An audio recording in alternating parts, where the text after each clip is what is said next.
Hi ಎಲ್ಲರಿಗೂ ನಮಸ್ಕಾರ. Fish sambar ಮಾಡೋದು ಹೇಗೆ ನೋಡೋಣ ಬನ್ನಿ. ನೋಡಿ, ಈರುಳ್ಳಿ, ಟೊಮೊಟೊ, ಶುಂಠಿ, ಬೆಳ್ಳುಳ್ಳಿ, ಚಕ್ಕೆ, ಲವಂಗ, ಕೊತ್ತಂಬರಿ ಸೊಪ್ಪು. ನೋಡಿ, ಪ್ಲೇಟಲ್ಲೆಲ್ಲ ತೋರಿಸಿರೋದೆಲ್ಲ ರುಬ್ಕೊಳ್ಳೋದು.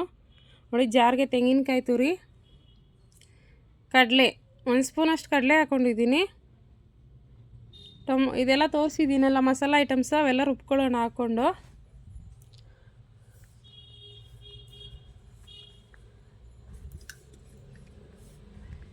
ನೋಡಿ, ರುಬ್ಕೊಂಡಿದ್ದೀನಿ. 1-2 ಸ್ಪೂನ್ ಎಣ್ಣೆ ಹಾಕ್ಕೊಂಡಿದ್ದೀನಿ ಪಾತ್ರೆಗೆ. ನೋಡಿ, ಈರುಳ್ಳಿ, ಕರ್ಬೇವಿನ ಸೊಪ್ಪು, ಹಸಿಮೆಣ್ಸಿನ್ಕಾಯಿ 1 ಹಾಕ್ಕೊಂಡಿದ್ದೀನಿ. ನೋಡಿ, ಹುರ್ಕೊಳ್ಳೋಣ ಅದು ಚೆನ್ನಾಗಿ.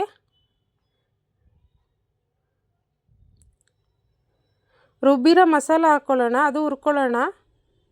ಇದೆಲ್ಲ ಹಸಿ ಮಸಾಲ ಹಾಗೆ ರುಬ್ಕೊಂಡಿದ್ದೀವಲ್ಲ, ಹುರಿದ್ಬಿಟ್ಟು ರುಬ್ಕೊಂಡ್ರೆ ಏನು ಹುರ್ಕೊಬೇಕಾಗಿಲ್ಲ, ಡೈರೆಕ್ಟ್ ಹಾಗೆ ಹಾಕೊಬೋದು. ನೋಡಿ, ಹಸಿ ಮಸಾಲ ರುಬ್ಬಿರೋದ್ರಿಂದ ಇವಾಗ ಸ್ವಲ್ಪ ಹುರ್ಕೊಳ್ಳೋಣ, ಎಣ್ಣೆಯಲ್ಲಿ ಬಾಡಿಸ್ಕೊಳ್ಳೋಣ ಚೆನ್ನಾಗಿ. ಅದು ಒಂಥರ ಗಮ್ ಅನ್ನತ್ತೆ. ಆವಾಗ ಸಾಂಬಾರು ಪುಡಿ ಹಾಕ್ಕೊಳ್ಳೋಣ. ನೋಡಿ, ಸಾಂಬಾರು ಪುಡಿ ಹಾಕ್ಕೊಳ್ಳಿ, ಚೆನ್ನಾಗಿರುತ್ತೆ ಫಿಶ್ ಸಾರು. ಬೇಳೆ ಸಾಂಬಾರಿಗೆಲ್ಲ ಯೂಸ್ ಮಾಡ್ತೀರಲ್ಲ, ಅದೇ ಹಾಕ್ಕೊಬೇಕು.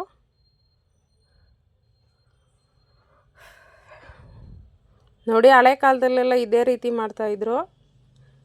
ನಮ್ಮ ಅಜ್ಜಿಯವರೆಲ್ಲ ಹಿಂಗೇ ಮಾಡ್ತಾಯಿದ್ದಿದ್ದು ಫಿಶ್ ಸಾರೆಲ್ಲ. ಹಳೆ ಕಾಲದ ಅಡುಗೆ ಮಾಡೋದು ಚೆಂದ, ಊಟ ಮಾಡೋಕ್ಕೂ ಸೂಪರಾಗಿರುತ್ತೆ. ಹಳೆ ಕಾಲ ಅಡುಗೆ ಅಂದ್ರೇ ಅಡುಗೆ. ನೋಡಿ, ಹುಣಸೆ ಹುಳಿ ಹಾಕ್ಕೊಂಡಿದ್ದೀನಿ.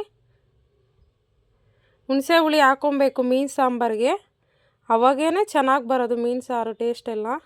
ನೀವು ಎಷ್ಟೇ ಟೊಮೊಟೊ ಹಾಕಿದ್ರೂ ಮೀನು ಸಾರಿಗೆ ಹುಣಸೆ ಹುಳಿ ಬೇಕೇ ಬೇಕು, ಅವಾಗೆ ಸೂಪರಾಗಿರುತ್ತೆ ಸಾಂಬಾರು. ನೋಡಿ, ನಿಮಗೆ ಎಷ್ಟು ಸಾಂಬಾರು ಬೇಕು ನೋಡಿ, ತೆಳ್ಳಗೆ ಬೇಕು ಅಂದರೆ ಇನ್ನೂ ಸ್ವಲ್ಪ ನೀರು ಹಾಕ್ಕೊಳ್ಳಿ. ನೋಡಿ, ಕರೆಕ್ಟಾಗಿದೆ ಇದು. ಸ್ವಲ್ಪ ರುಚಿಗೆ ತಕ್ಕಷ್ಟು ಉಪ್ಪು ಹಾಕ್ಕೊಂಡಿದ್ದೀನಿ. ಕುದೀಲಿ ಇದು. ಸಾಂಬಾರು ಕುದ್ದ ಮೇಲೇ ಹಾಕ್ಕೊಬೇಕು ಮೀನು, ಯಾವಾಗಲೂ ಮೊದಲೇ ಹಾಕೋಕ್ಕೆ ಹೋಗ್ಬಿಡಿ. ನೋಡಿ, ಈ ಥರ ಚೆನ್ನಾಗಿ ಕುದಿಬೇಕು ಸಾಂಬಾರು. 3/4% ಸಾಂಬಾರು ಕುದ್ದಿರಬೇಕು. ಇನ್ನು 10% ಅಷ್ಟೇ ಮೀನು ಹಾಕಿದ್ಮೇಲೆ ಕುದೀಲಿ. ನೋಡಿ, ಮೀನಿಗೆ ಜಾಸ್ತಿ ಬೇಯಿಸೋ ಅವಶ್ಯಕತೆ ಇಲ್ಲ, ಮಿನಿಮಮ್ ಒಂದು 10 ನಿಮಿಷ ಅಷ್ಟೇ. ನೋಡಿ, ಟಿಪ್ಸು ಕೂಡ ಹೇಳ್ತೀನಿ. ಮೀನು ಬೆಂದಿದೆ ಅಂತ ಹೇಗೆ ಕಂಡುಹಿಡಿಯೋದು ಅಂದರೆ, ನೋಡಿ, ಅದು ಬೆಂದ ಮೇಲೆ ತಲೆ ಇರುತ್ತಲ್ಲ, ಅದು ಸ್ವಲ್ಪ ಮೇಲೆ ಬರುತ್ತೆ ನೋಡಿ, ತೇಲ್ತದೆ, ಆವಾಗ ಸಾಂಬಾರು ಆಗಿದೆ ಅಂತ. ನೋಡಿ, ಇದಾಗಿದೆ. ನೋಡಿ, ತುಂಬ ಚೆನ್ನಾಗಾಗಿದೆ. ಮೀನು ಸಾಂಬಾರು ಮಾಡೋದು ತುಂಬ ಈಸಿ, ಆದರೆ ಟೇಸ್ಟು ಕೂಡ. Thank you for watching friends. Please subscribe ಮಾಡಿ.